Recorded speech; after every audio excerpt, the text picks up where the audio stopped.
صلی علی رسوله الکریم بسم الله الرحمن الرحیم मोहतरम भाइयों दोस्तों बुजुर्गों,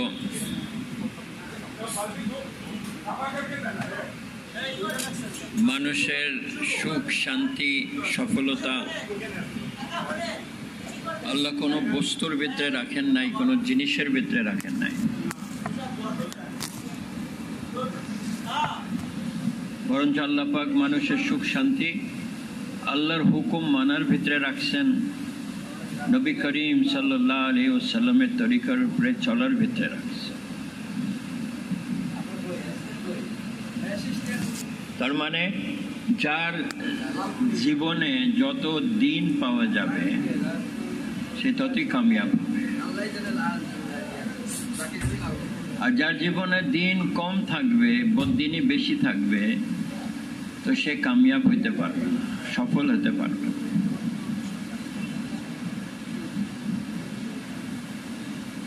এই জন্য দুনিয়াতে যত মানুষ আছে তারা যে মেহনত করতেছে, পরিশ্রম করতেছে, তারা ওই সুখ শান্তির জন্যই পরিশ্রম করতেছে। উদ্দেশ্য সবার একটাই, যে আমি সুখ চাই, আমি শান্তিতে বাস করতে চাই। কিন্তু পদ্ধতিটা গলত হওয়ার কারণে সে তার গন্তব্যস্থানে পৌঁছতে পারে না।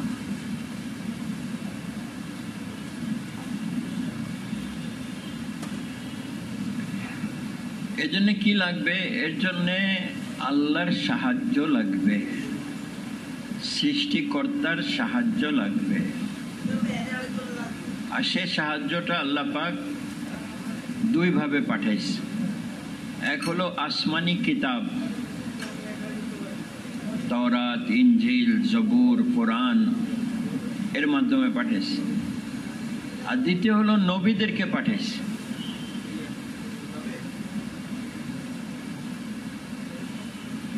কোনো কেউ যদি একটা বড় মেশিন কিনে, তো ওইটা চালাবার জন্য একটা বই দেয়, এটাকে ম্যানুয়াল বলে। ওই বই দেখে মেশিন চালাইতে হয়, বই না দেখে যদি কেউ মেশিন চালায় নষ্ট করে দেবে, ঠিক আছে না? আরে এই মেশিন যদি আরো বড় কিসিমের হয় তো তারা ইঞ্জিনিয়ারও পাঠায়, যে ওটা চালায় দেখায়। ভাই কথা বুঝতেছেন তো? মানুষ যে এত বড় একটা মেশিন,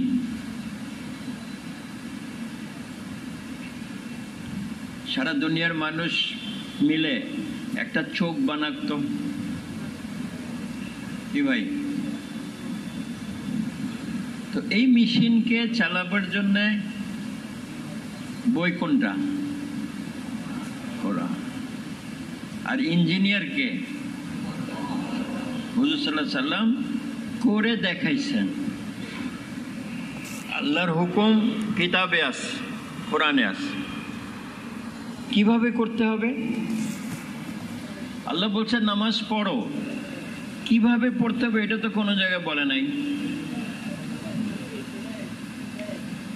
তো নামাজ পড়া কার কাছ থেকে শিখলাম?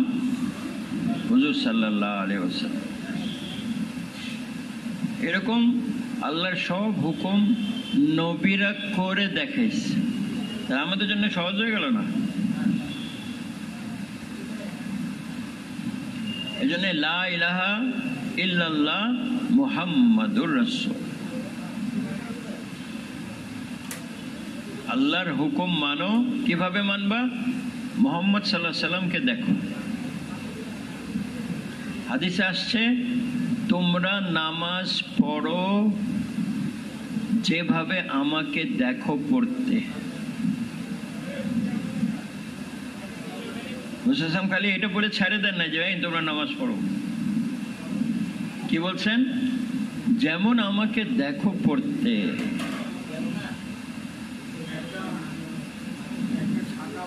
হুজুর সাল্লাল্লাহু নামাজ কে শিখাইলো? হুজুর সাল্লাল্লাহু পাহাড়ে ছিলেন, তো জিবরাইল আলাইহিস সালাম আসলেন, আর পা দিয়ে মাটিতে বাড়ি দিলেন, ওখান থেকে ফোয়ারা বাইর পানির। তো উনি অজু করলেন। হুজুর সাল্লাল্লাহু আলাইহি ওয়াসাল্লামকে বললেন আপনি এভাবে অজু করেন। তো জিবরাইল আলাইহিস সালাম হুজুর সাল্লাল্লাহু আলাইহি ওয়াসাল্লামকে অজু কিভাবে করতে হবে সেটা দেখাইলেন। এরপরে নামাজ পড়লেন আর বললেন আপনিও এরকম নামাজ পড়েন। জিবরাইল আলাইহিস সালামকে কে পাঠাইলো? আল্লাহর তরফ থেকে জিবরাইল আলাইহিস সালাম আইসে হুজুর সাল্লাল্লাহু আলাইহি ওয়াসাল্লামকে নামাজ শিখাইছে। হুজুর সাল্লাল্লাহু আলাইহি ওয়াসাল্লাম নিচে আইসে খাদিজা রাদিয়াল্লাহু আনহাকে নামাজ শিখাইলেন। তেনারা দুইজন ঘরে নামাজ পড়তেছে, আলী রাদিয়াল্লাহু আনহু ঢুকছে। তোমরা কি করতেছো? হুসাইন বললেন যে আল্লাহ পাক এইভাবে আল্লাহর ইবাদত করা আমাকে শিখাইছে, তুমিও মুসলমান হয়ে যাও, তুমিও ইবাদত করবা। বলে আমি আমার আব্বাকে জিজ্ঞেস করি। আব্বা ছিল আবু তালেব, হুজুরের চাচা। বুঝবে না, তুমি মুসলমান হলে মুসলমান হও, কাউকে কিছু বলতে পারবো না, আর তা নাহলে হয়েও না, কিন্তু কাউকে কিছু বলতে পারবো না। বলে আচ্ছা আমি চিন্তা করি। পরের দিন এসে মুসলমান হয়ে গেলেন। এরপরে হুজুর সাল্লাল্লাহু আলাইহি ওয়াসাল্লাম, হযরত খাদিজা রাদিয়াল্লাহু আনহা, হযরত আলী রাদিয়াল্লাহু আনহু কাবার সামনে নামাজ পড়তেছে। একজন বলে এরা কি করতেছে? বলে আরে জানো না, সে নিজের নবী দাবি করছে আর বলে এইভাবে আল্লাহর প্রার্থনা করতে। ও আচ্ছা। তো সাহাবারা হুজুর সাল্লাল্লাহু আলাইহি ওয়াসাল্লামের কাছ থেকে নামাজ পড়া শিখলেন এবং নামাজ পড়তেন। কোনো সময় সকালে, কোনো সময় বিকালে, কোনো সময় রাত্রে, কোনো সময় মক্কা থেকে বাইর হয়ে ওয়াদিতে। কিন্তু 5 ওয়াক্ত ফরজ হয়েছে মেরাজের রাত্রে। 5 ওয়াক্ত ফরজ হয়েছে মেরাজের। তো হুজুর সাল্লাল্লাহু আলাইহি ওয়াসাল্লাম সাহাবাদেরকে দাওয়াতে লাগাইলেন, তালিমে লাগাইলেন, জিকির আর দোয়াতে লাগাইলেন, আর ইবাদতে লাগাইলেন।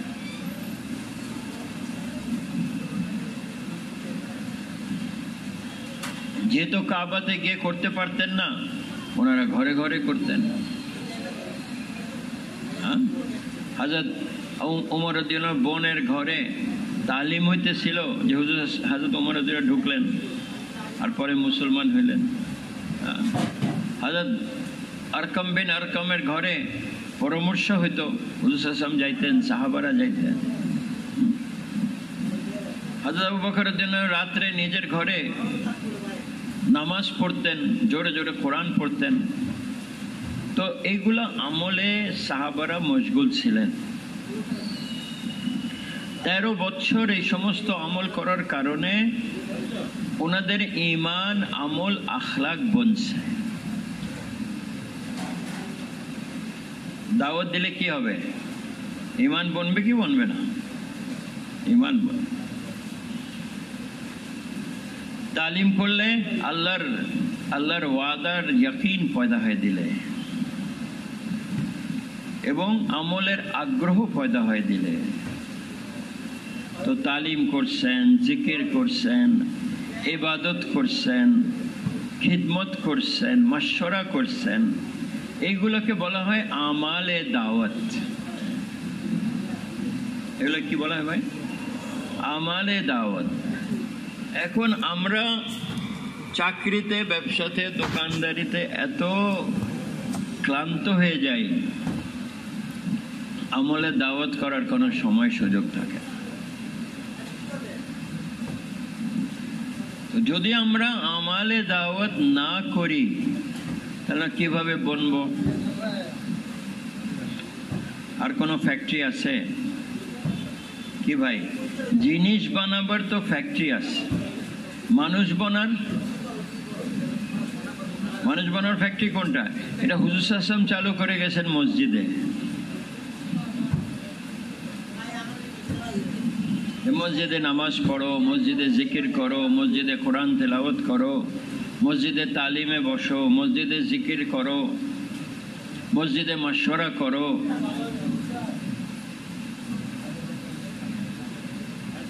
এখন আমরা ইহুদ, নাসারা, হিন্দু, মুশরিক, কাফের তাদের তরিকার উপরে চলতে চলতে এখন হুজুরের তরিকা ভুলে গেছি, মুসলমানি তরিকা ভুলে গেছি।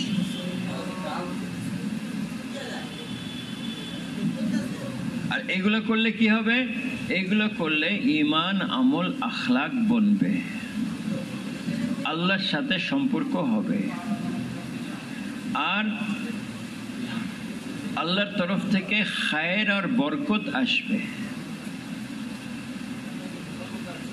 নেক আমল করলে খায়ের আর বরকত আসে, বদ আমল করলে আযাব আসে।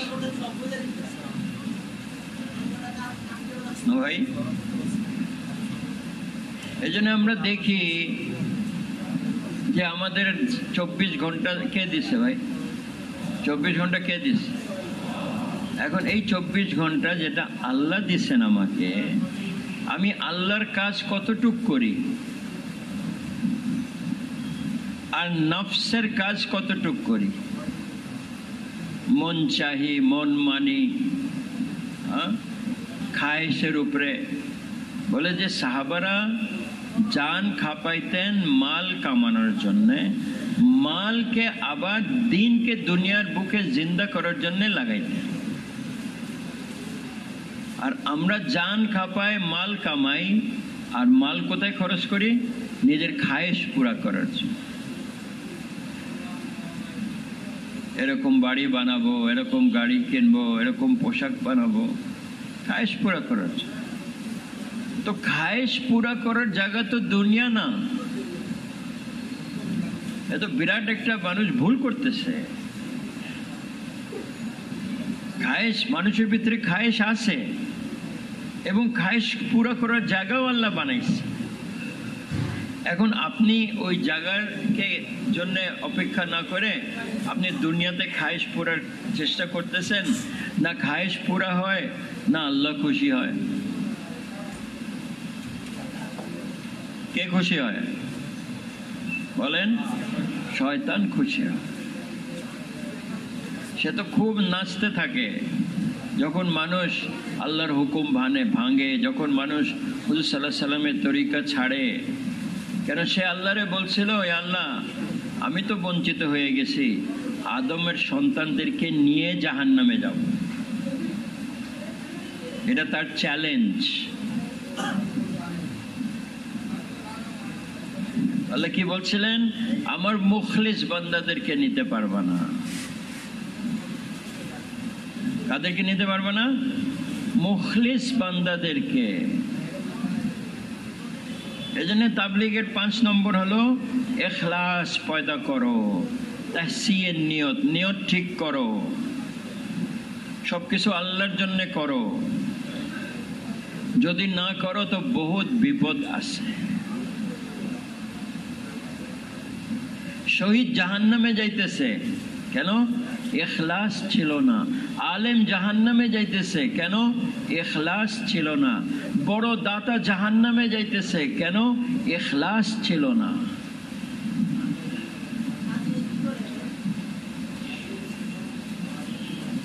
আর ইখলাসের খবর না আপনার আছে না আমার আছে। ইখলাসের খবর খালি আল্লাহ জানেন। কে মুখলিস না, হাসরের মাঠে আল্লাহ ফয়সালা করবে। তো মুখলিস ওয়ালারা জান্নাতে যাবে, আর মুখলিস যারা না তারা জাহান্নামে যাবে।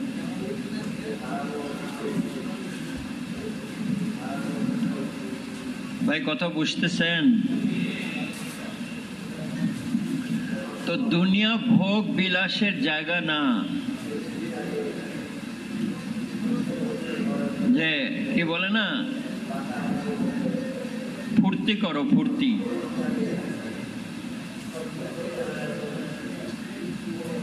তো বিবেক বলে যে না, ফুর্তি করলে গুনাহ হবে, বলে আরে পরে মাফ চাই নিস। শয়তান কি বলে? পরে মাফ চায় না। কিন্তু তোমার মাফ চাওয়ার আগে তোমার মৃত্যু আসবে না, এটা কে গ্যারান্টি দিবে? কে গ্যারান্টি দিবে ভাই? বলে দুনিয়াতে আসার সিরিয়াল আছে, যাওয়ার সিরিয়াল নাই। যাওয়ার সিরিয়াল নাই।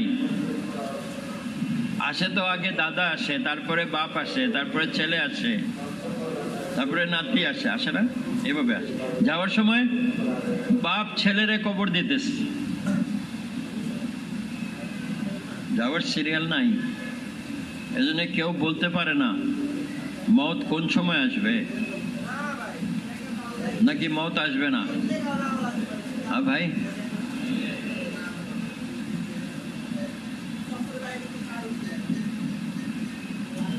চাইতে পারেন, কিন্তু এই দুনিয়াতে মওত আসবে। আর আপনার এই চাহিদাটা যেন আমি না মরি। কে ভাই চাহিদা আছে না যে চিরজীবন থাকে? কে মরতে চায়? কেউ মরতে চায়? কেউ মরতে চায় না, কিন্তু মরতে হবে। হ্যাঁ, আপনার এই খায়েশ জান্নাতে আল্লাহ পুরা করবেন, যে ফেরেশতারা এলান করবে, এই জান্নাতীরা তোমাদের উপরে মওত আসবে না।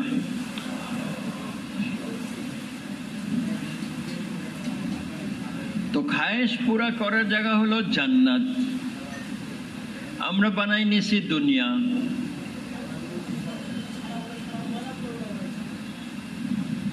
এই জন্য দুনিয়ার ধোকাতে না পড়ি। আল্লাহ সতর্ক করতেছেন কোরআনে, দুনিয়ার ধোকাতে পড়ো না। আর শয়তানের ধোকাতেও পড়ো না।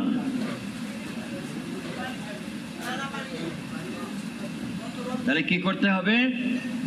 আল্লাহর এবং আল্লাহর রসুলের কথা শুনতে হবে। এখন আল্লাহর রসুলের কথা শুনতে পারতেছি না, যোগ্যতা নাই, যোগ্যতা হারাই ফেলছি। এই যোগ্যতা কি করে আসবে? বলেন দাওয়াত দাও, তালিম করো, জিকির করো, ইবাদত করো, মাশওয়ারা করো। হ্যাঁ, তাহলে যোগ্যতা পয়দা হবে। সাহাবারা 13 বছর মক্কা শরীফে মেহনত করছেন। এরপরে কি হয়েছে? এরপরে আল্লাহর হুকুম মানার যোগ্যতা পয়দা হয়েছে। কিভাবে বুঝলেন? যে যখন বলছে যে রোজা 1 মাস রাখতে হবে, তো 1 মাস রোজা রাখেন। আর বলছে যে মদ হারাম, তো সব মদ বাইরে ফেলে দিচ্ছে। বলে যে মেয়েদের উপরে পর্দা ফরজ, তো তার পরের দিনে কোনো এক মেয়ে লোক মদিনার রাস্তায় বেপর্দা পাওয়া যায়নি।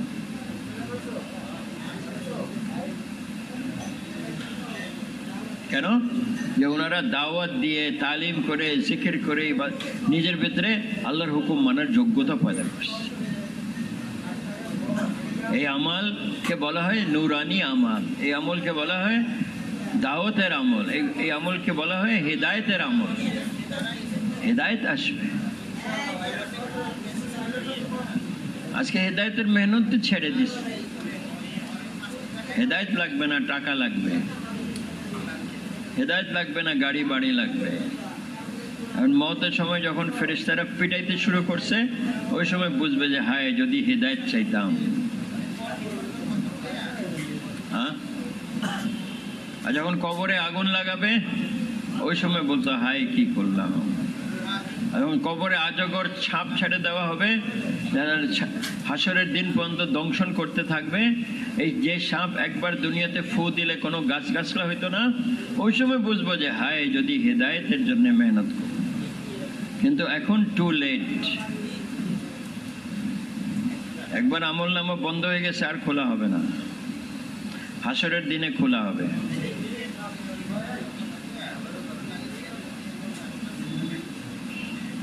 একটা লোককে আল্লাহ ডাকবে আর বলবে, তুমি মনে আছে ওই দিন ওই জায়গা তুমি ওই গুনাহ করছিলা? বলে হ্যাঁ আল্লাহ। আরেক দিন এরকম গুনাহ করছিলা? বলে জি আল্লাহ। ওই সময় আরেকটা গুনাহ, এরকম আল্লাহ পাক তার সব গুনাহ তাকে মনে করাবেন। আসে সবটা স্বীকার করবে। তারপরে আল্লাহ বলবেন যে দুনিয়াতে আমি তোমার গুনাহ কারোর কাছে প্রকাশ করি নাই, যাও হাসরের মাঠেও করব না। আল্লাহ তো বড় দেনেওয়ালা ভাই দোস্ত। হ্যাঁ, এক বুড়া ছিল, অনেক গুনাহ করছে, মওতের সময় তার ভয় হয়েছে যে আল্লাহ তো আমারে ধরবে। তো ছেলেদেরকে ডেকে বলছে, একটা কাজ করো, আমি মরে গেলে আমার লাশ পুরাই ছাই করে দিবা। আর ছেলেদেরকে বলছে, তুই কিছু নিবি, তুই কিছু নিবি, তুই কিছু নিবি, এমন জায়গায় গিয়ে বিলি করবে যে আমার নাম নিশানা না থাকে। তো বুড়া যখন মরছে, তো ছেলেরা তারা লাশ পুরাই ছাই করে দিচ্ছে। এরপরে কেউ নালায় নিয়ে গেছে, কেউ পর্বতে নিয়ে গেছে, কেউ জঙ্গলে নিয়ে গেছে, কোন জায়গায় নিয়ে গেছে, সব বিলি করে চলে আসছে। বুড়ার নাম নিশানাই নেই। কিন্তু আল্লাহ পাক যিনি আসমান আর জমিনকে বানাইছেন, সমস্ত ছাই সব জায়গা থেকে একত্র করে নিজের সামনে দাঁড় করাইছে। আর জিজ্ঞেস করলেন, তুমি এই কাজটা কেন করলা? বলে, আল্লাহ আপনার ভয়ে করছি। তো আল্লাহ বলবেন, যদি আমার ভয় করে থাকো, যাও আমি তোমাকে মাফ করে দিলাম।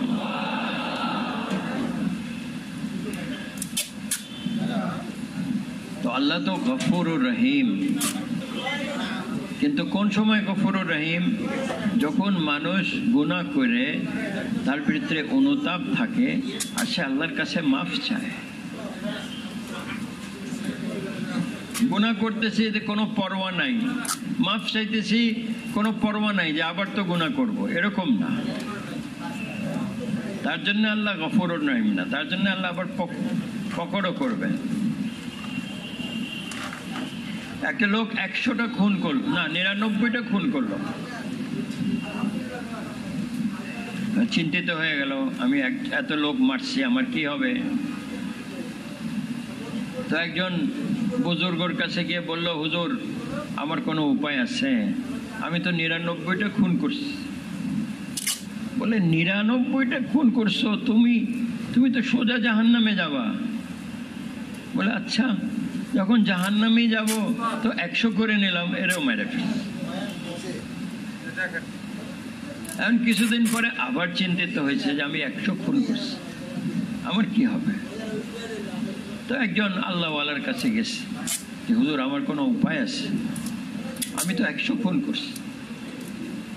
তো উনি বললেন, আল্লাহ তো বড় মাফ করনেওয়ালা, শিরিক ছাড়া আল্লাহ সব গুনাহ মাফ করতে পারে। তুমি একটা কাজ করো, এখানে তো তুমি এই পরিবেশে নষ্ট হইছো, তুমি যাও অমুক গ্রামে একজন আল্লাহওয়ালা আছেন, ওনার কাছে গিয়ে মাফ চাও। তো সে হাঁটা দিল ওই গ্রামের দিকে। যাইতে যাইতে যাইতে যাইতে মাঝ পথে তার মওত এসে গেল, সে মরে পড়ে গেল। এখন আযাবের ফেরেশতা আসছে, রহমতের ফেরেশতা আসছে। আযাবের ফেরেশতা বলছে, এ তো এখনো মাফ চায়নি, একে আমরা নিয়ে যাব। আর রহমতের ফেরেশতারা বলছে, না, সে তো মাফ চাওয়ার জন্য যাইতেছিল, এই জন্য আমরা তারে নিয়ে যাব। আল্লাহ পাক তৃতীয় ফেরেশতা পাঠাইলেন, যে জমি মাপক। সে যদি ওই গ্রামের দিকে বেশি গেছে তাহলে রহমতের ফেরেশতা নেবে, কম গেলে আযাবের ফেরেশতা। এক রিওয়ায়াতে আছে যে সে যখন মরার সময় পড়ে যাচ্ছিল, একটু হাত ওই দিক বাড়াইছিল, অল্প এতটুক ওই দিকে ছিল, তো রহমতের ফেরেশতা নিয়ে গেছে। আরেক রিওয়ায়াতে আছে যে আল্লাহ মাটিকে বলছে যে ওইদিকে কম হয়ে যাও, ওইদিকে বেশি হয়ে যাও, তো রহমতের ফেরেশতা। আল্লাহ তো দেনেওয়ালা ভাই দোস্ত। বাকি আমি কি করতেছি, আমার যে করণীয় সেটা আমি করতেছি কিনা? হ্যাঁ, নবীরা এসে বলতেন, ঈমান বানাও,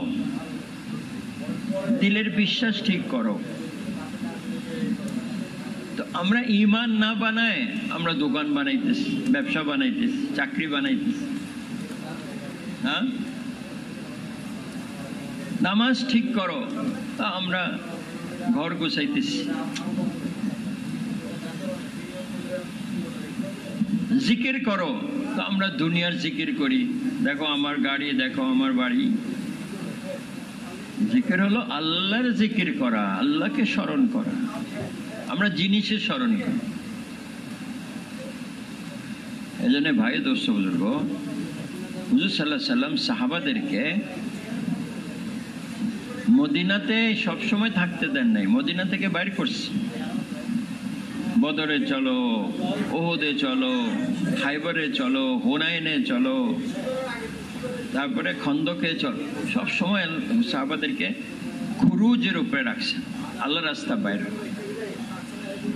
এটা দিয়ে আল্লাহর উপরে, আল্লাহর জাতের উপরে ইয়াকিন বাড়ছে। আল্লাহ যে করেন ওনারা দেখছেন।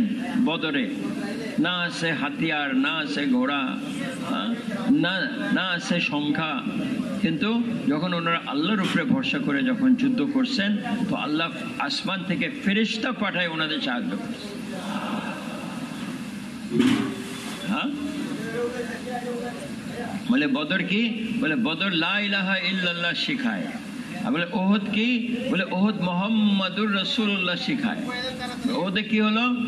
নবী সাথে আছেন, কিন্তু কিছু সংখ্যক সাহাবীরা হুজুর সাল্লাল্লাহু আলাইহি সাল্লামের কথার উপরে চলতে পারেন নাই, ভুল বোঝাবুঝি।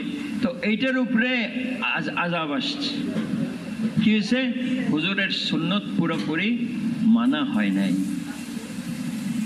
তো হুজুরের দাঁত শহীদ হয়ে গেছে, হুজুর আহত হয়ে গেছে, 70 জন সাহাবা শহীদ হয়ে গেছে। বলছে বদর লা ইলাহা ইল্লাল্লাহ শিখায়, আর ওহদ মুহাম্মাদুর রাসূলুল্লাহ।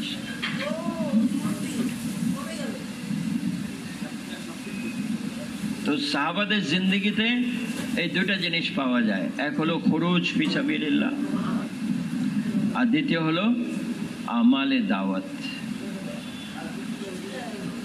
মক্কাতে তো ঘরে ঘরে আমালে দাওয়াত করছেন, মদিনাতে আইসে মসজিদ বানানো হয়েছে, মসজিদে আমলে দাওয়াত কায়েম হয়েছে।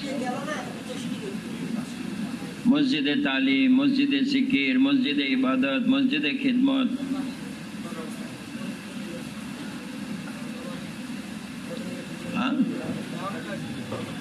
তো সাহাবারা বুনছেন ওনাদের ইমান, ওনাদের। বলে সাহাবারা হাসতেন না? বলেন হ্যাঁ হাসতেন, কিন্তু ওনাদের দিলে ইমান ছিল পাহাড়ের মতো।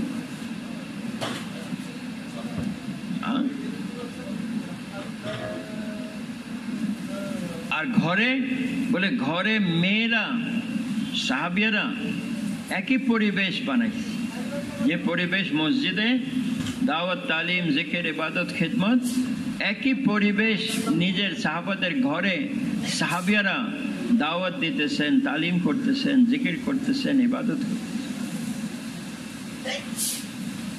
মসজিদে জামাত আসতেছে যাইতেছে। সাহাবাদের ঘরগুলোতেও যে মা বোনরা মদিনা আসতো দিন শিখতে, তারা সাহাবাদের ঘরে দিন শিখত। এক বৃদ্ধা মেয়ে লোক আসলো তার যুবক ছেলেকে নিয়ে মদিনাতে, তারা নতুন মুসলমান। তো যুবককে ওনারা মসজিদে রাখলেন সাহাবাদের সাথে, আর তার মাকে কোনো সাহাবাদের ঘরে রাখলেন। কিছুদিন পরে ওই যুবক ইন্তেকাল করছে। সাহাবারা তার গোসল দিছেন, তার কাফন পড়াইছেন। হুজুর সাল্লাল্লাহু আলাইহি ওয়াসাল্লামকে খবর দিলেন যে ইয়া রাসূলুল্লাহ, ওই যে যুবক আসছিল তার মার সাথে, সে তো ইন্তেকাল করছে, আপনি একটু জানাজা নামাজ পড়াই দেন। হুজুর বলছেন তার মাকে খবর দিছো? বলে না, মাকে তো খবর। বলে মাকে খবর। মা এসে কান্নাকাটি করে দোয়া করে আল্লাহরে বলতেছেন, আল্লাহ একদিন তো তুমি আমার ছেলেরে জিন্দা করবা, আজকে জিন্দা করবা, তুমি তো পারবা। এই বলতেছে, কাঁদতেছে, দোয়া করতেছে। কিছুক্ষণ পরে দেখা গেল ওই ছেলে উঠে বসে গেল।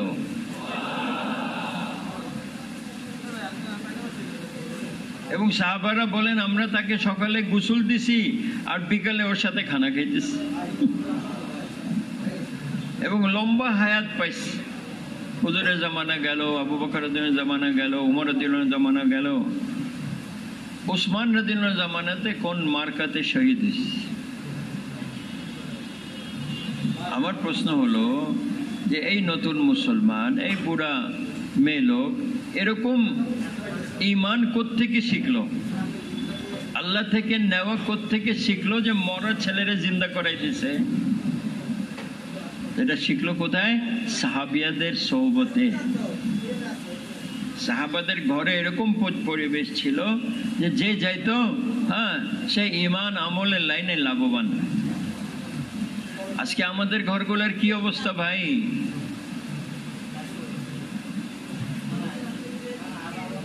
কি অবস্থা? হ্যাঁ, কোথায় পর্দা, কোথায় তেলাওয়াত, কোথায় নামাজ, কোথায় জিকির, কোথায় দাওয়াত, কোথায় দ্বীনের ফিকির, সারা দুনিয়াতে দ্বীন কিভাবে জিন্দা হবে? এই জন্য ভাই দোস্ত বুজুর্গ, দাওয়াতের কাজ পুরুষদেরও কাজ, মা বোনদেরও কাজ। পুরুষরাও দ্বীনের জন্য জান আর মাল লাগাবে, মা বোনরাও জান আর মাল লাগাবে, যেমন সাহাবিয়ারা লাগাইছে। হযরত সুমাইয়া রাদিয়াল্লাহু আনহা বৃদ্ধা মেয়ে লোক ছিলেন, ওনারে মারধর করতেছে কেন? যে তুই মুসলমান হইলি কেন, ছাড়ো ইসলাম, ইসলাম ছাড়বো। আবার মারতেছে, ওনারেও মারতেছে, ওনার স্বামীরেও মারতেছে, ওনার দুই ছেলেরেও মারতেছে। হুজুর সাহেব পাশ দিয়ে যাইতেন আর বলতেন, এ আলে ইয়াসের, সবর করো, সবরের বদলাতে আল্লাহ তোমাদেরকে জান্নাত দিবেন। তো এক পর্যায়ে হযরত সুমাইয়া রাদিয়াল্লাহু আনহাকে ধরে এক হাত আর এক পায়ের সাথে এক উটকে বাঁধছে, অপর পার অপর হাতের সাথে আরেক উটকে বাঁধছে, আর তাকে শেষ সুযোগ দেওয়া হয়েছে যে তুমি ইসলাম যদি না ছাড়ো তো এই উট এইদিকে যাবে, ওই উট ওইদিকে যাবে। বলেন ইসলাম ছাড়বো না। দুই উট দুই দিকে গেছে। আবু জাহাল ওনার উপরে বর্ষা মারছে। এই অবস্থায় উনি শহীদ হয়েছেন, কিন্তু ইসলাম ছাড়েন নাই, ঈমান ছাড়েন নাই।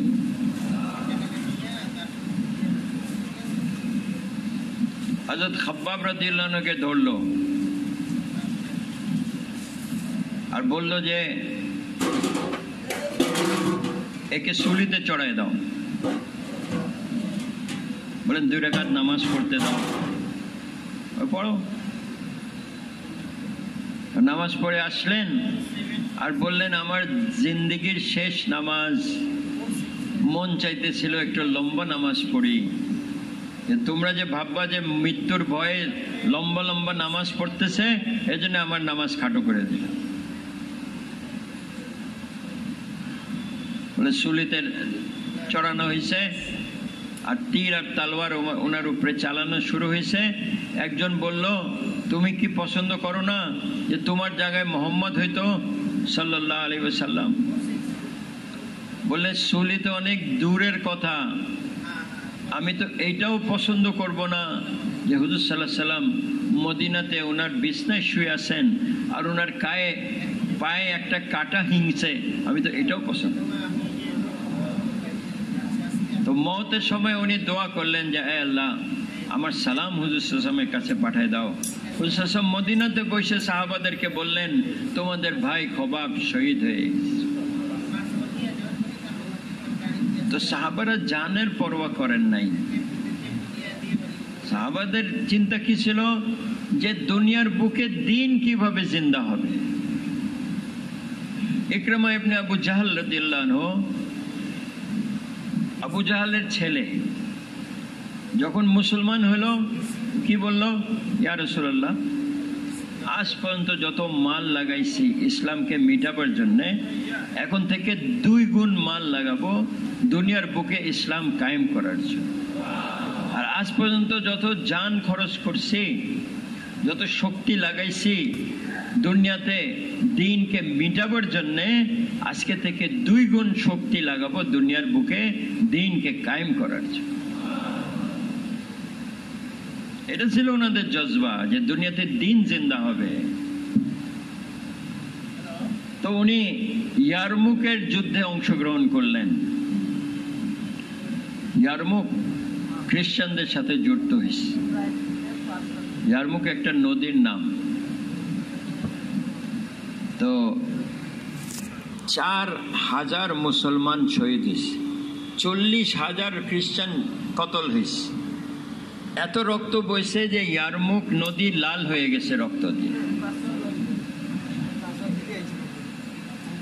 তো একসময় ওদের আক্রমণে মুসলমানরা একটু পিছনে হাঁটতেছিল। তো ইকরামা আবু জাহাল দাঁড়াই গেলেন আর বলেন, কে আছে যে আমার হাতে মৃত্যুর উপরে বায়াত করবে? তো উনি 400 ওনার সাথী, কবিলার সাথী নিয়ে আসছিলেন। তারা এক একজন এসে ওনার কাছে হাতে বায়াত করা শুরু করছে। হযরত খালিদ বিন ওয়ালিদ রাদিয়াল্লাহু আনহু, উনি সেনাপতি ছিলেন, বললেন, আরে ইকরামা কি করতেছো? এত তাড়াতাড়ি মরার চেষ্টা করো না, তোমার দিয়ে আমার অনেক কাজ আছে। বললেন, আরে খালিদ, তুমি কত আগে মুসলমান হইছো, তুমি কত দিনের খিদমত করছো, আমাকেও কিছু করতে যাও। আগে বাড়লেন আর শহীদ হয়ে। তো সাহাবারা কালমা পড়ার পরে কালমার জন্য জান দিতে তৈয়ার ছিলেন। কালমা পড়ার পরে কালমার মেহনতে লেগে গেছেন যে কালমার হকিকত দিলে কি করে আসবে। হকিকত কালমা আসলে তো এই কালমা মানুষরে জান্নাতে নিবে। আর তোতা পাখির মতন কালমা বললে এটার কি লাভ, কি দাম ভাই?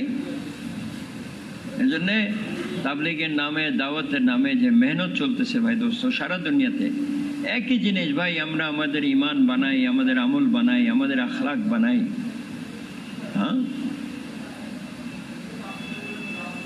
তো এর আছে না ভাই দোস্ত? হ্যাঁ, হুজুর সাল্লাল্লাহু আলাইহি ওয়াসাল্লাম মক্কাতে তো খুরুজ হয় নাই। মক্কাতে দাওয়াত, তালিম, জিকির, ইবাদত জিন্দা হয়েছে। মদিনাতে এসে খুরুজও জিন্দা হয়েছে, দাওয়াত, তালিম, জিকির, ইবাদতও জিন্দা হয়েছে। সাহাবারা 8 মাস মদিনায় থাকতেন, তো আমালে দাওয়াতে ব্যস্ত থাকতেন। যখন সফর করতেন তো আমলে দাওয়াত নিয়ে সফর করতেন। যেখানে যাইতেন ওখানকার লোকজনকে আমলে দাওয়াতে লাগাইতেন যারা মুসলমান হইত। এভাবে দুনিয়াতে দিন ফলাইস ভাই। সাহাবাদের সময় গাড়ি বাড়ি দোকান, কি বলে, গাড়ি বাড়ি, রকেট, প্লেন কিছু ছিল না। মানে ট্রেন ছিল না, বাস ছিল না, হ্যাঁ, হাওয়াই জাহাজ ছিল না। কিন্তু ওনারা কোথায় কোথায় পৌঁছে গেছেন, হাজার হাজার মাইল দূরে। কেন? যে হুজুর সাল্লাল্লাহু বলছেন, যারা তোমরা এখানে উপস্থিত, যারা নাই তাদের কাছে পৌঁছায় দাও। তো সাহাবারা আর ঘরে বসতে থাকতে পারেন নাই, যে যত দূর যাইতে পারছেন গেছে। আজকে ভাই দোস্ত আমরাও দূরে যাই, কিন্তু কেন যাই? উদ্দেশ্য কি? মাল কামানোর জন্য। ডলার, রিয়াল, আরো কি কি আছে আল্লাহ জানে, র্যান্ড, হ্যাঁ, ইউরো, এইগুলা কামাই করতে যাইতেছে। আর হযরতে সাহাবা যাইতেন আলাই কালামাতিল্লাহ, দুনিয়াতে দিন জিন্দা হবে, হক কায়েম হবে।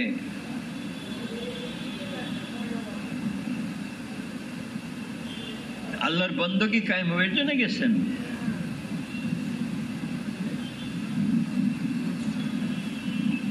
এক সাহাবী 27 বছর পরে মদিনা ফিরে আসলেন।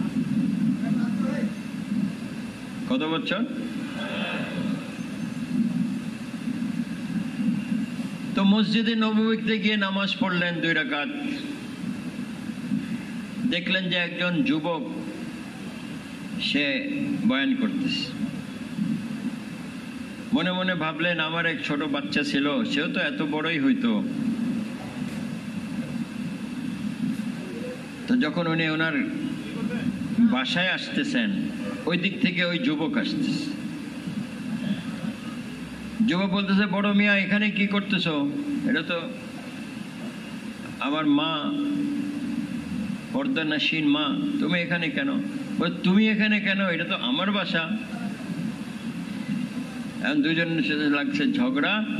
ভিতর থেকে তার বিবি তার গলা চিনে বলছে, ছেলেকে বলছে, বাবা তুমিও আসো আর তোমার আব্বাকে নিয়ে আসো।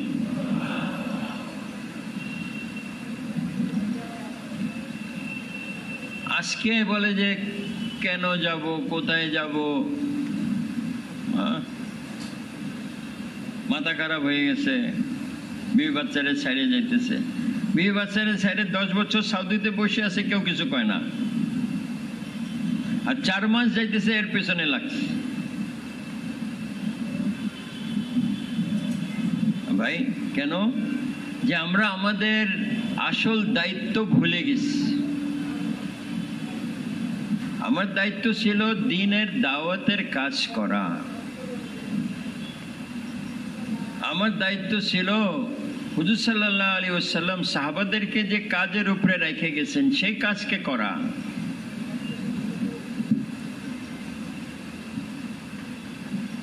এক হাদিসে আসছে যে উম্মতকে হুজুর সাল্লাল্লাহু আলাইহি ওয়াসাল্লাম হাশরের মাঠে চিনবেন যে ওযুর জায়গাগুলি চমকাইতে থাকবে। ভাই কথা বুঝতেছেন? ওযুর জায়গাগুলি কি হবে? চমকাইতে থাকবে। চেহারা চমকাবে, হাত চমকাবে, পা চমকাবে। এভাবে লাখ লাখ কোটি কোটি লোকের ভিতরে হুজুর সাল্লাল্লাহু আলাইহি ওয়াসাল্লাম তার উম্মতীদেরকে চিনতে পারবেন।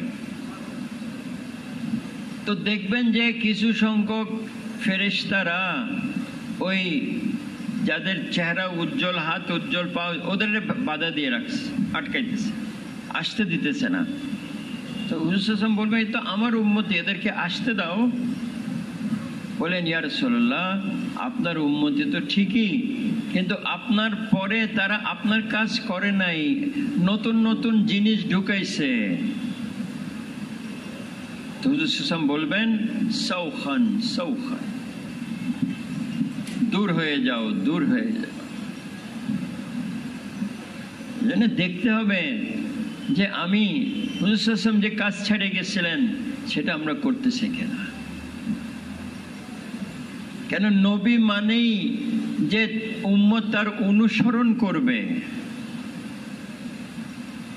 তাহলে আমরা তো দাড়ি রাখছি, আমরা তো টুপি পরছি, ঠিক আছে, কিন্তু হুজুর কাজ যেটা করছেন এটা আপনি করছেন কিনা? হুজুর যে দুয়ারে দুয়ারে গেছেন মানুষের, এটা আপনি গেছেন কিনা? হুজুর যে আল্লাহর রাস্তায় গেছেন, এটা আপনি গেছেন কিনা? হুজুর যে সারা দুনিয়ার ফিকির করছেন, সারা দুনিয়াতে দিন কি করে জিন্দা হবে, এই ফিকির আপনি করতেছেন কিনা? মোট কথা হুজুর যে কাজ করে গেছেন সেটা আমরা করতেছি কিনা?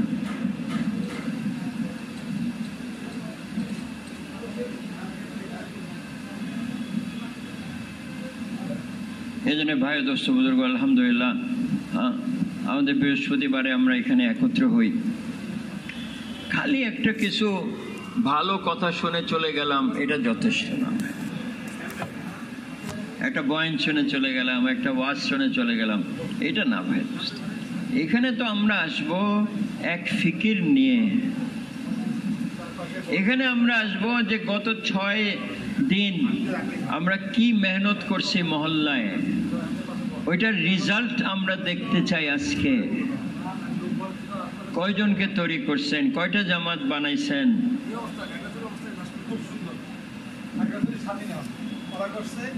নাকি 7 দিন ধুমসে দুনিয়া করছি, বৃহস্পতিবারে চলো একটা বয়ান শুনে বাড়ি জায়গা। তাবলীগ এরকম না ভাই। তাবলীগ তো একটা মেহনত, একটা দায়িত্ব, যেটা আমার আসল কাজ। এটা বুঝার জন্য আমরা এখানে আসতেছি। করেন চাকরি, করেন ব্যবসা, করেন দোকানদারি, মানা নাই, কিন্তু দাওয়াতের কাজকে 1 নম্বরে রাখতে হবে। দাওয়ার কাজকে কারা কারা 1 নম্বরে রাখবে? নিয়ত তো করি, নিয়ত করি, চেষ্টা করি, আল্লাহরে বলি, আল্লাহ একদিন বুঝ দিবেন। ভাই করবো না ইনশাআল্লাহ? আর দ্বিতীয় হলো যে যতক্ষণ পর্যন্ত আমি নিজে না বাইর হই, আমরা মহল্লাতে এরকম মেহনত করি যে বেশি থেকে বেশি লোক আল্লাহর রাস্তা বাইর। আমি আমেরিকা যাইতে পারতেছি না, আমি একজন ভাই 3 চিল্লা দিছে, তারে তৈয়ার করে যদি আমেরিকা পাঠাই দিই, সে যত নেকি কামাবে আমিও পাবো।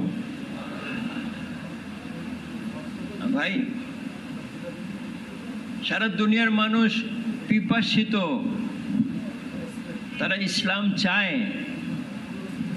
তারা জানে ইসলাম ভালো জিনিস, বইতে পড়ে দেখছে, কিন্তু মুসলমানকে দেখে ইসলাম পায় না।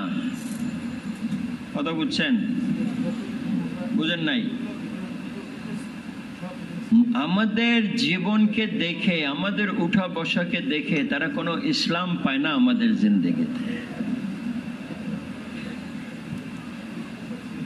আর সাহাবাদেরকে দেখে বলতো আমরা তোমাদের মতন হইতে চাই। ওনাদের আমল, ওনাদের আখলাক,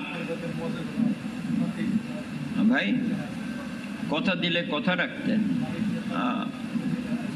ইনসাফ ইনসাফ করতেন,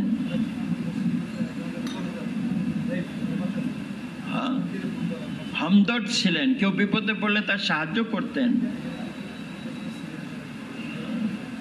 আজকে আমলি ইসলাম নাই আমাদের জিন্দগিতে। কেন নাই? যে ঈমান এত দুর্বল হয়ে গেছে। আর ঈমান মজবুত হবে যখন ঈমানের মেহনত করব। ঈমানের মেহনত না করলে কিভাবে ঈমান মজবুত হবে? দাওয়াত না দিলে কি করে ঈমান পাকাপোক্ত হবে? এজন্য আজকে থেকে আমরা নিয়ত করি যে আমরা সবাই দাওয়াত দিব। আল্লাহ বড়েন, বড় আল্লাহ পালেন, আল্লাহ করেন, এটা বলতে কি অসুবিধা কি আছে? হ্যাঁ, সবকিছু আল্লাহ করতেছেন, এটা বলতে কোনো অসুবিধা আছে নাকি? আমি করতেছি,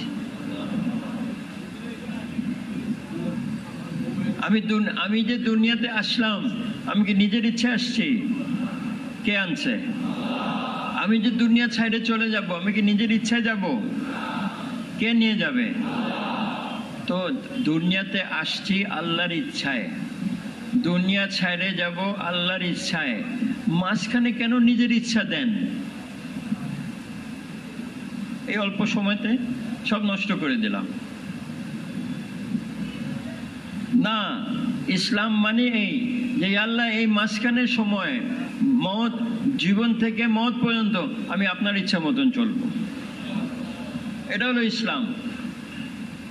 কারা কারা নিয়ত করতেছে? হ্যাঁ, নিয়ত করি, চেষ্টা করি, দাওয়াত দিই। তাহলে কি হবে ভাই দোস্ত? মওতের পরে আল্লাহু আকবার বলে ফেরেশতারা, নেককারের 500 ফেরেশতা জান্নাতের ফুল নিয়ে আসবে তার ইস্তেকবালে। আর যেখানে মরছে ওখান থেকে নিয়ে কবর পর্যন্ত 2 সারি হয়ে যাবে, আর ওখানে তাকে কবর শোয়ানো হবে। আর জান্নাত থেকে তার জন্য জান্নাতের পোশাক আনে পরানো হবে। আর কবরে এই জায়গায় জানলা খুলে দেখানো হবে, ওই যে জাহান্নাম, ওখানে তোমারে যাইতে হবে না, ওইটা বন্ধ করে দিবে। এই জায়গা খুলে দেখাবো, ওই যে জান্নাত, ওইটা তোমার ঠিকানা, তুমি ওখানে যাবা। আর ওই জানলা খোলা থাকবে, আর ওখান থেকে জান্নাতের খুশবু আর জান্নাতের সুন্দর দৃশ্য দেখতে। ভাই দোস্ত, তো শয়তানের ধোকাতে না পড়ি, শয়তানের ধোকাতে না পড়ি, দুনিয়ার ধোকাতেও না পড়ি। কেন? আল্লাহ বলে দিয়েছেন, ওয়ামাল হায়াতুদ দুনিয়া ইল্লা মাতাউল গুরুর। দুনিয়ার জিন্দেগি ধোকার বস্তু ছাড়া কিছু না। তো সারা জীবন যদি ধোকার পিছনে লাগাই দিই, মওতের সময় কি করব? হায় আফসোস, হায় আফসোস। এর সময় আফসোস করে কোনো লাভ নাই তো। ফেরাউনও তো বলছিল আমি ঈমান আনলাম মুসার রবের উপরে। আল্লাহ বলছে আল-আন, এখন তো তুমি ফেরেশতা মদের ফেরেশতা দেখতেছো। আর ঈমান হলো ইউমিনুনা বিল গায়ব, গায়বের উপরে ঈমান আনা। তো ভাই দোস্ত বুজুর্গ, এই কথাগুলা বুঝার জন্যে আল্লাহর রাস্তায় যেতে হবে। আল্লাহর রাস্তায় না গেলে আমার চাকরি, ব্যবসা, দোকানদারি, ঘর সংসারের পরিবেশে এটা আমি বুঝতে পারবো না, এটা বুঝতে পারবো না। হীরার আংটি পড়ে গেছে ড্রেনে, এখন আপনি যদি 100 বালতি পানি দেন কিচ্ছু হবে না, কিছু হবে? কিন্তু ওইটার আংটিটা একটু বাইর করে শুকনাতে রাখেন, 1 বদনা পানি দেন, ওটা পরিষ্কার হয়ে যাবে। হবে কি হবে না? এজন্য ভাই আমাদের আজকে আমরা দুনিয়ার ড্রেনে পড়ে গেছি। একটু বাইরে আসেন আল্লাহর রাস্তায়, তালিম করতে করতে, জিকির করতে করতে, দাওয়াত দিতে দিতে দেখবেন দিল কিরকম পরিষ্কার হবে। হ্যাঁ, ওই সময় আল্লাহর হুকুম ভাঙতে কষ্ট হবে, এখন তো আল্লাহর হুকুম মানতে কষ্ট হইতেছে। তৈয়ার আছি? বলেন এই মজলিসে নগদ 4 মাস যারা আছেন আপনারা দাঁড়ায় নাম লেখান, হিম্মত করেন ভাই দোস্ত। প্রত্যেক বৃহস্পতিবারে আমরা চাই এখান থেকে 10টা 15টা 20টা জামাত বাইর হয়। বলেন, হিম্মত করেন। 4 মাস নগদ। বলেন ভাই, বলেন বলেন, মাশাআল্লাহ ভাই, 4 মাস নগদ বলেন, হিম্মত করেন। মাশাআল্লাহ, এত বড় মজলিস, একটা জামাত বানানো কোনো ব্যাপারই না। দাঁড়ায় যান। কই দাঁড়াইস? কি নাম? কি নাম? মনির চৌধুরী, আল্লাহ কবুল ফরমান, জানার মালে বরকত দান করেন। আর কে মনির চৌধুরীর সাথে? হ্যাঁ, ইমরান চৌধুরী, আল্লাহ কবুল ফরমান। তো ভাই যার যার নাম মনির আছে আপনারাও দাঁড়ায় যান না, তাহলে তো দোয়া পাই গেলেন। কই আরেকজন? কই? কি নাম ভাই? এ বসে গেছিস। বলেন বলেন বলেন ভাই, বলেন। 4 মাসের জন্য বলেন, হিম্মত করেন ভাই। একজন একলা জামাত হয় না তো, এটা জামাত বানান, হিম্মত করেন। আরো বলেন, আরো বলেন, আরো বলেন, হিম্মত করেন। বলেন ভাই দোস্ত। আচ্ছা, 4 মাস পারতেছে না, চিল্লা বলেন, চিল্লার জন্য দাঁড়ান। বলেন মাশাআল্লাহ। বলেন ভাই, 4 মাস বলেন, বলেন 4 মাস বলেন, চিল্লা বলেন, বিদেশ বলেন, দাঁড়ায় নাম লেখান। বলেন না ভাই, সব মনে নিয়ত করে আসছে যে আজকে কেউ নাম দিব না। কই? মাশাআল্লাহ মাশাআল্লাহ। কি নাম?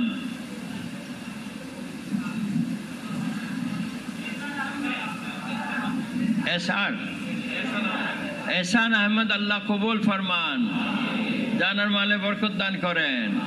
আর কে? কি নাম ভাই? মাশাআল্লাহ মাশাআল্লাহ, আল্লাহ কবুল ফরমান। আর বলেন, আরো বলেন। ওই যে পিছনে দাঁড়াইছে, কি নাম? মুস্তাফিজুর রহমান, আল্লাহ কবুল ফরমান। আরো বলেন, কি নাম? ভাই কোন ভাইয়ের নাম কি? কি নাম ভাইয়া? কামরুল ইসলাম। কামরুল ইসলাম, আল্লাহ কবুল ফরমান। মাশাআল্লাহ মাশাআল্লাহ। কি নাম ভাই? মোহাম্মদ কবির, আল্লাহ কবুল ফরমান, জানার মালে বরকত দান করেন। আরো বলেন ভাই, আরো বলেন, আরো বলেন। মাশাআল্লাহ মাশাআল্লাহ, হিম্মত করেন। আরো নাম বলেন ভাই দোস্ত, বলেন ভাই, বলেন বলেন। দাঁড়ায় যান, দাঁড়ায় যান। বলেন ভাই। মাশাআল্লাহ মাশাআল্লাহ। কি নাম? হ্যাঁ,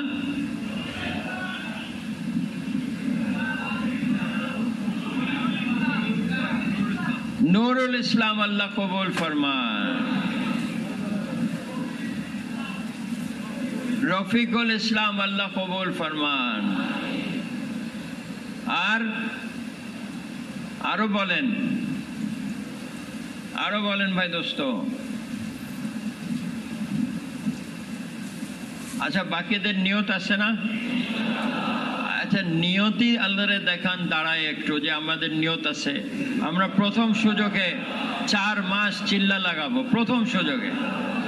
হ্যাঁ, মাশাআল্লাহ মাশাআল্লাহ মাশাআল্লাহ, আল্লাহ কবুল ফরমান। বসেন বসেন বসেন বসেন বসেন ভাই। আমরা মালয়েশিয়া গেছিলাম, কালকে রাত্রে আসছি। ওখানে মাশাআল্লাহ তাবলীগের কাজ খুব সুন্দর চলতেছে। বসেন ভাই, বসে পড়ি, বসে পড়ি ভাই, বসে পড়ি। ওখানে তাবলীগের কাজ খুব সুন্দর চলতেছে, এবং তাদের পুরানোদের জোর ছিল। তাদের মার্কাজ শ্রী পাটালিং একটা জায়গা আছে কুয়ালালামপুর শহরের ভিতরে, বড় একটা মার্কাজ মাশাআল্লাহ। আমি তো জিজ্ঞেস করলাম যে কতজন বয়ান শুনতে পারে, তো বললো যে 12,000 লোক বয়ান শুনতে পারে। আমরা দেখলাম যে পুরা মসজিদ ভরা, আবার আশেপাশে কিছু জায়গাতেও লোকজন ছিল। আর বলল যে কুয়ালালামপুর শহরের সাথীদেরকে আমরা বলছি তোমরা মসজিদে থাকো, আর এখানে খালি যারা বাইরে থেকে আসছে ওরা থাকবে। তো বড় মজমা ছিল, এবং বিদেশিরাও অনেক আসছে, প্রায় 2000 বিদেশি আসছে পুরানোদের জোরে। আমাদের জামাত ছিল, নিজামুদ্দিনে জামাত ছিল, তাদের বিস্তারিত কারগুজারি নেওয়া হয়েছে, তাদের সাথে মোজাকেরা করা হয়েছে। তো 300 জামাত বনছি, 300 জামাত, যার ভিতরে 70টা জামাত বিদেশের জন্য। এবং আলহামদুলিল্লাহ ওখানে আমাদেরকে যে সাথীরা বলল, তো আমি বললাম যে এখানে আর অন্য কোনো ফিকির হয় না? বলে 95% মালয়েশিয়ানরা নিজামুদ্দিনকে মানে চলে। এজন্য ভাইও ওখানে আরেকটা কথা আছে, ওখানে প্রচুর বাঙালি সাথী আছে, তারাও খুব ফিকিরের সাথে কাজ করতেছে, মেহনত করতেছে। আমাদের জামাত গেলে তাদের দেশি খানা খাওয়ায়। তো আলহামদুলিল্লাহ খুব সুন্দর একটা পরিবেশ দেখে আসলাম। তো আপনাদের নিয়ত আছে তো যে সারা দুনিয়াতে যাবেন? হ্যাঁ, এখন সারা দুনিয়াতে যাওয়ার জন্য আগে 4 মাস দিতে হয়, এর জন্য তাড়াতাড়ি 4 মাস দিয়ে দেন। কারা কারা 4 মাস দিবে? আচ্ছা, এখন আপনারা একটু আরো কয়েক মিনিট আছে, আপনারা একটু ছোট ছোট হালকা বানায় এক অপরকে দাওয়াত দেন। আমরা আসলে দাওয়াত কম দিই, তো বৃহস্পতিবার একটু দাওয়াত। রসুলিল করিম, বিসমিল্লাহির রহমানির রহিম। মোহতরম ভাই ও দোস্ত বুজুর্গ,